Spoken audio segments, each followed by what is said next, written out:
Hello and welcome to Pickleball Therapy, the podcast dedicated to your pickleball improvement. My name is Tony Roig. I hope you're all doing well out there. This week we are wrapping our last camp here in Lake Tahoe, Nevada. I'm here with my partner CJ Johnson. We have our third camp of 3, so it's going to be should be a lot of fun today to get out on the courts and work with some players who are definitely interested in improving their pickleball game, and that is our job as their instructors and coaches. And that's frankly what CJ and I dedicate ourselves to in our entirety, including the summit coming up and everything else we do is aimed at bringing you the best in pickleball content, including this podcast and the YouTube channels and everything else. This week's podcast, I think you're going to really enjoy it. We're going to be talking about, sometimes we kind of feel a little bit lost out there, right? Maybe a little bit lost out in the forest, walking around, and we don't really know which way to go, which way the compass points. And I got an email from a gentleman named David, and I will read that to you, and then we're going to talk about it in the main section. And then in the Riff, I want to talk about targeting, where you target a particular player in match play and talk about maybe when it's the right thing to do and maybe when it should be reconsidered. So that's this week's podcast. As we get into the podcast, I want to remind you that we have the Pickleball Summit coming up at the end of June. It's going to be a lot of fun. There's some really, really, really strong presentations in this year's summit. Every year has strong presentations, and this year is no exception to that. Sometimes you go into a presentation expecting something, and you get something that is way stronger than what you expected, as good as you may have thought the original was going to be. Can't recommend the summit enough to you. If you register for the summit, it's free. It's online. You can check it out at home. We did a little kind of a skit on it yesterday. We were filming some stuff, and we were like, you can even watch it on the pickleball court if you want to. You can watch it wherever you want. It is free to attend during the days of the summit. So all the presentations are included. You can watch them day of summit. You also get in. There's a really cool grand prize that our summit team put together for it. It's valued at something like almost $3,000, like $2,700. Obviously, those rules apply. No purchase necessary, void where prohibited, all that kind of language. But it's a lot of fun. Check it out. And the other thing about it is, if you do want to get the most out of it, there's an all access pass. Highly recommend you check that out. There is a cost associated with it, with the all access pass, not with attending the summit, because I hate to tell you, there are costs associated with doing the work that we do, storing the information, having it available to you and things like that. So there is a cost associated with the all access pass if you want that, but there's absolutely no reason not to at least attend one presentation at the summit. I guarantee you there's at least one presentation that you're going to look at in the playbook and go, I need to be there. So check that out. I'll put a link in the show notes so you can get your ticket for this year. All right, let's jump into Dave's email. So this is the email he sent me. I'm reading it word for word, and he agreed to let us share this. We always check before we share this information. If you send it to us in an email, if you post it publicly, we may use it without asking because you already posted it publicly. But when you send us an email like this, and it was in response to last week's podcast where I talked about the pickleball therapist idea. If you haven't heard that podcast yet, check it out and let us know what you think about the therapist idea.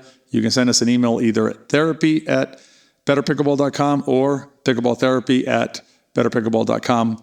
I almost forgot. I almost did it, right?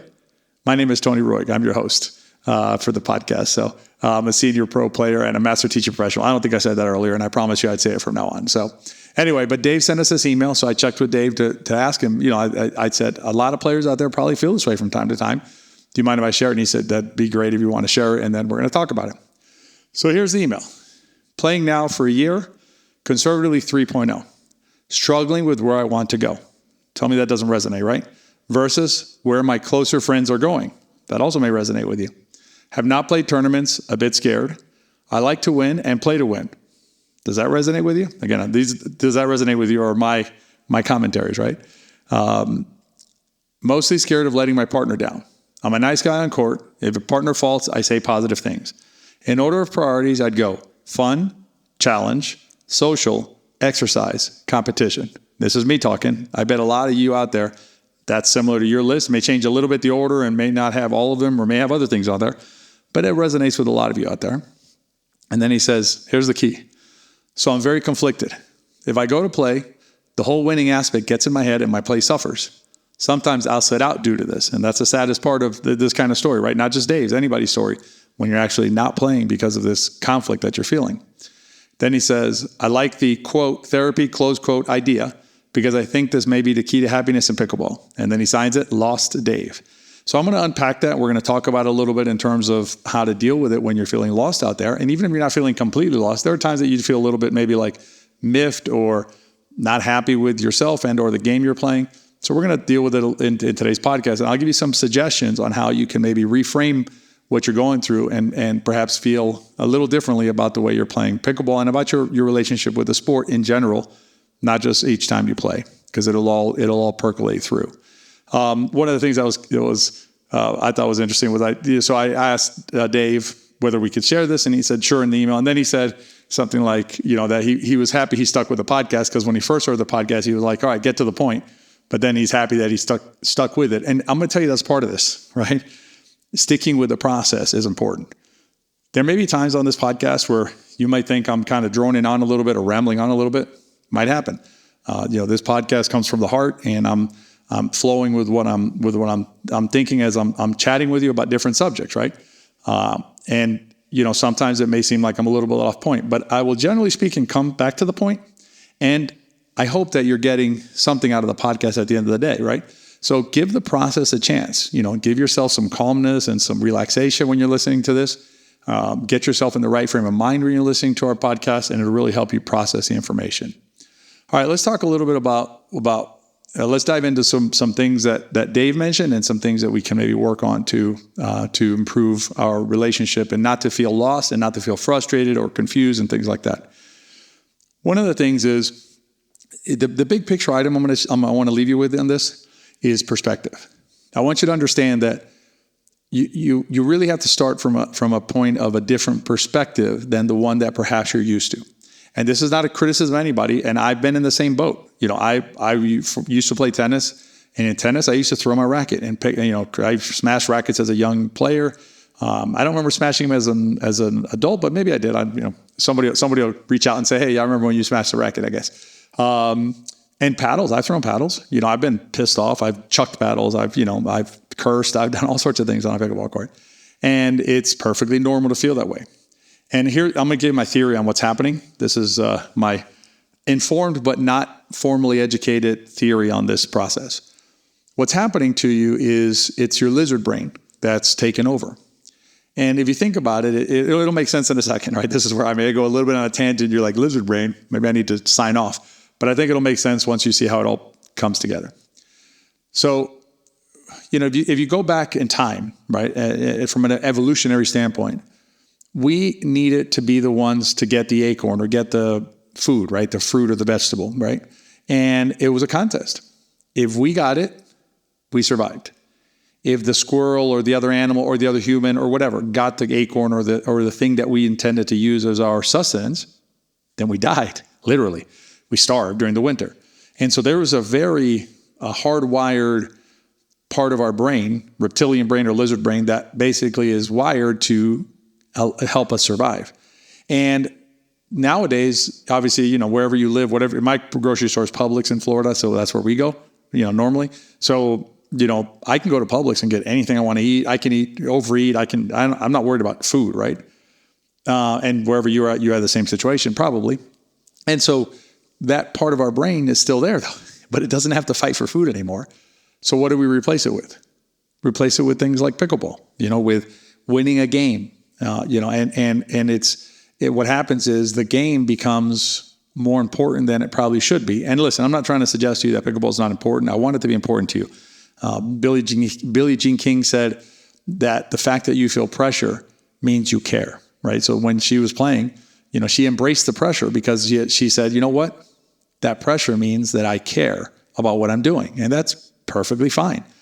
There's a line, though, between feeling like caring about what you're doing and having it so dominate your mind, so dominate your feelings that you feel like Dave does here, where he's feeling like, I'm going to sit out right now because I'm so upset about whatever's happening right now that I can't even play the game, right? And again, not a criticism of Dave or anybody else who feels this way. It's natural. But if you understand it, right, that what's going on with you is a little bit of a lizard brain mentality, right? And again, not a criticism saying it that way, but because I've had it too, that I need to win the game or else what, right?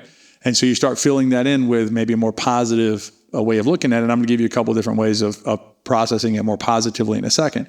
But first is understanding what's going on, what's happening to you when you're feeling the way you're feeling about what at the end of the day is still a game played with a plastic paddle and a plastic ball on a court with friends, right? That's a really important thing to remember is normally you're playing with friends. Sometimes really good friends, close friends, sometimes with acquaintance type friends, but nonetheless, they are friends. And if you're not playing with friends, that's a whole other thing you need to analyze. Because I'll tell you this, I might not play as much as I used to, and it's not because there's not friends who are present there. It's because sometimes the vibe gets weird on some courts, some groups, some facilities, and just not my thing to go into a weird vibe situation. I'll address it on a different podcast. But anyway, but remember, if you're going there voluntarily to engage in an activity, get some of the things like Dave mentioned about, fun and a challenge and socializing and things like that. So there's this positive stuff you're getting as part of this dance, right? Part of this exchange that you're doing. And what I would suggest to you is if you have a metric that's yours, right? And we call these useful, actionable metrics inside the pickleball system. If you're a system member, you've heard this from us, and I'm repeating it here to you because it's important to remember. If you're not a system member, I would say, what are you waiting for? But that's not the point of today's podcast. But if you're not a system member, this may be new to you. But the idea is winning and losing is a terrible metric. And I know we have an episode on this. I don't have the number at my hand right now. But winning and losing as a metric is not helpful at all. And a better metric is what'd you come to play for? Did you come to see your friends? Did you come to get exercise? As long as you're getting those things, you're getting what you came for. And if you can reframe your mind about, hey, wait a minute, you know what? I got to see Steve or Jane or whoever today. Great. Then you got what you came for and everything should be good. And the winning or losing takes a back seat. The other thing I'm going to suggest to you is that if you want to reframe your relationship with pickleball, you should work at it a little bit. There's no reason to expect that you will just inherently know how to deal with pickleball. In other words, that you will inherently know how to handle the stresses of engaging in this activity. And so putting in some work is really going to pay off for you in terms of improving your relationship with pickleball. And I want to address this as well and Dave mentioned it in his email. He says the whole winning aspect gets in my head and my play suffers. That's going to happen to you. If you're having negative thoughts, if you're having, the lizard brain taking over and screaming bloody murder because you didn't win the last game, what'll happen is you'll actually play worse. So this work is not just, it's touchy-feely, and that's positive in and of itself to get the goodness out of it, of just feeling better, but you're actually going to play better. So there's a practical aspect to it. So what kind of work can you do? Well, listening to this podcast is a good way of doing it, right? I think right now we have 144 episodes with this one. There's a lot of content out there. Go back, listen to old episodes. These are not, the Pickleball Therapy podcasts are not time sensitive, right? So they're not basically like a podcast that talks about the next tournament coming up or whatever, or the latest thing to happen in pickleball. It's all about therapy in your mind. So you can go back and listen to the bowl of ice cream episode. You can listen to the winning and losing metric episode. You can listen to the interview with Coach Pete Scales, which is very early in our podcast. I think it's 5 episodes, starting at episode 9. So there's a lot of material here that you're welcome to listen to. And when you listen to an episode, there's nothing saying you can't listen to it again if it's going to help you. So that's some work you can do. Another thing I can recommend, a great place to start is Coach Pete's book. It's called A Mental and Emotional Training for Tennis. You can forget about the for tennis part because it applies equally to pickleball. Compete, Learn, Honor. The Compete, Learn, Honor is really important because that's the framework that he uses. It's just a great place to start with your journey on mental training, mental improvement. And I'm going to suggest to you 3 things. 1, it'll help you feel better about pickleball. 2, you're going to play better, as I mentioned before. And 3, it'll help you with life. You will be better at dealing with road rage, dealing with all sorts of life issues. The person in front of you at the checkout line at the grocery store that you're just like, oh my God, I need to get out of here. You just be much more relaxed because you're going to be understanding and more empathetic. You're going to be much more understanding because you have the tools that are helpful to you. And then, as I said, when you go out to play, remember why you came to play, right? Why did you come out to play today? And you're going to give your everything on the court. You're going to fight. You're going to give everything you can on the court. But the winning and losing is not why you're there. The winning and losing is a corollary. It's how we basically score the games.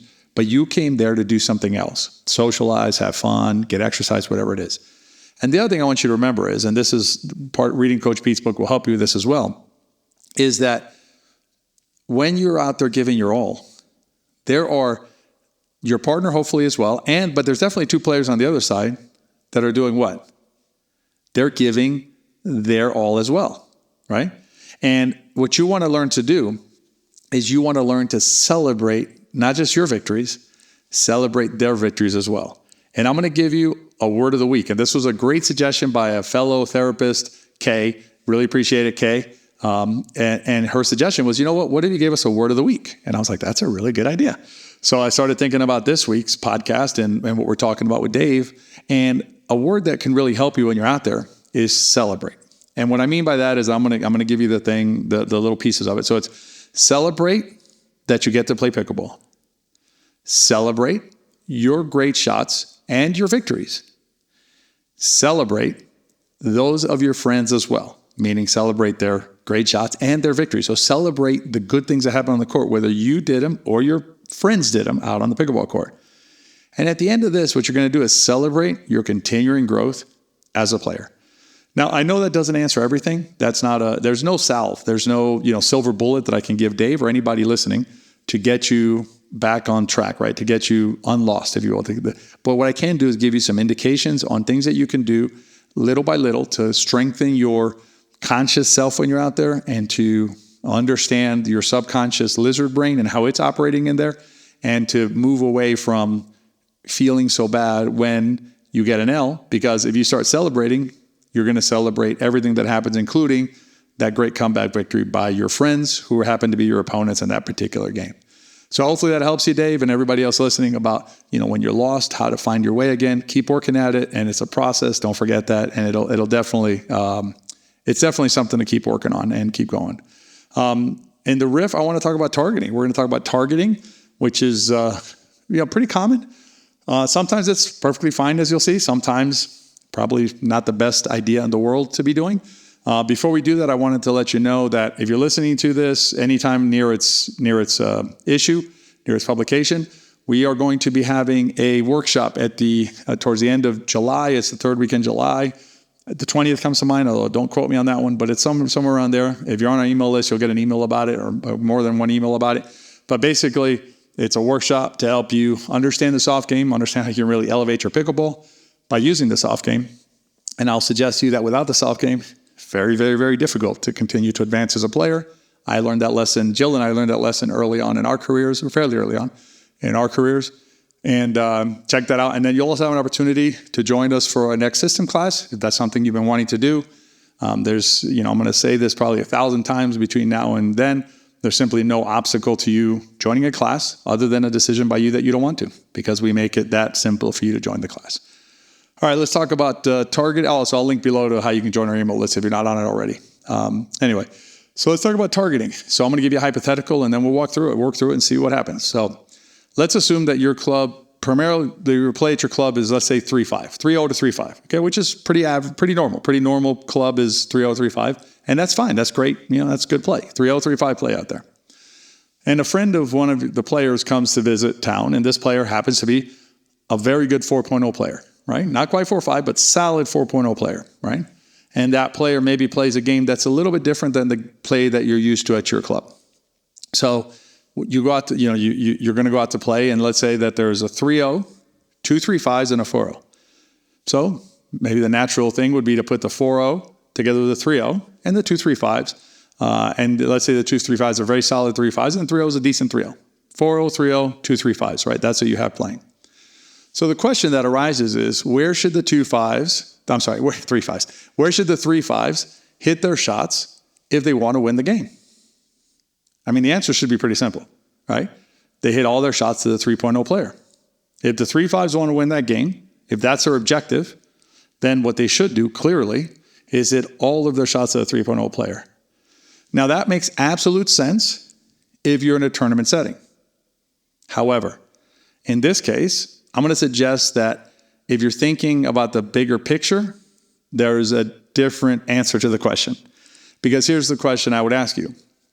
How often do the 2 3-5s get to learn, grow, and test themselves against this sort of 4.0 play? If it's not that often, right? If this is the kind of play that is not that frequent at your facility, then wouldn't it behoove the 3-5s to hit, not all the shots, because you don't want to freeze out the 3-0 either, but doesn't it make sense for the 3-5s to hit a lot of their shots to the 4-0? This is the opportunity for them to grow, for them to see different shots, different approaches to the game. And if they hit all the shots at 3-0, again, there's, what is the advantage to the 3-5s of doing that? Now, to be clear, I'm not suggesting that the 3-0 be frozen out and not be hit to. What I'm suggesting is that there's a thought process that happens oftentimes, that I see it oftentimes, and I've been subjected to it in many different locations around the country, which is, I'll go out to play, and sometimes I'll be the best player at the facility on that given moment, right? And I'll go out to play, and I'm happy to play with different levels, but I won't get hit a ball. And let me ask you a question. If I don't get hit a ball, am I ever coming back to play with that group? The answer should be pretty obvious. And the same thing's going to happen with the 4-0 that comes to that club. If the 4-0 comes to the club and gets frozen out, why would that player ever come back, right? Think of the loss to the group, to the entire group, from not having these better players to play against. And what I find interesting is players always say, off court, they always say, I want to play against better players, right? I want to get out there and I want to see what better players are doing. I can grow as a player and things like that. And not invariably, but too often, and I would say the vast majority of times, the better player gets on the court and gets frozen out because all the balls go to the weaker player on the court. And again, I'm not suggesting the weaker player shouldn't get any balls, but if for the good of the group and letting the better player know, okay, we appreciate that you're coming here, throw some shots to the better player, even if it costs you the game, right? Don't sit back there with your partner and go, hey, stop hitting balls to the good player, hit balls to the weaker player. Again, it depends on what your objectives are, but I'm telling you this, for you personally as a player, you're better off seeing some shots from the player that might be a little bit better than you right now, so you can see what's going on out there, and also to encourage that player to come back and play with you again. Now, targeting is perfectly fine if you're playing in a tournament. So reserve targeting for when you're playing in tournaments. It's super smart strategy to use in those situations. In rec play, hit shots to the better player and learn what you can from their experience and their level of play. All right, that's this week's podcast. Hope you enjoyed it. As always, rating and review really helps us. If you're interested in joining the therapist program that we're talking about, send me an email at pickleballtherapy@betterpickleball.com or therapy@betterpickleball.com, whichever you like better. Send me that email, comes directly to my inbox, so you'll get me directly with that. And then we're trying to see if folks out there would like this idea of coming up with like a way to become a therapist. And it's as I mentioned last time, it's not really a commitment to us. It is sort of, but it's not really, because we're still going to do the podcast anyway. It's a commitment to yourself. What you're doing is you're saying to yourself, I am going to do this, this, and this. And then that's what'll then let you become a therapist and to keep your, and again, we're not using the term therapist medically here. We're using it like in a pickleball context, but basically you're your own therapist and you're committing to what you've done already to get that therapist labeled for yourself, or that therapist designation. And then you're going to commit to do a certain amount of work after that to continue to be your own therapist out on the pickleball court. As always, at the end, we always say the same thing. If you enjoyed the podcast, please share it with your friends. Remember, if you enjoyed the podcast, they probably will too. There may be some lost souls out there who would benefit from hearing Dave's story, knowing they're not alone, and hearing some tips on how they might be able to find their way out of the pickleball jungle we sometimes get lost in. Have a great week, and we'll see you next time.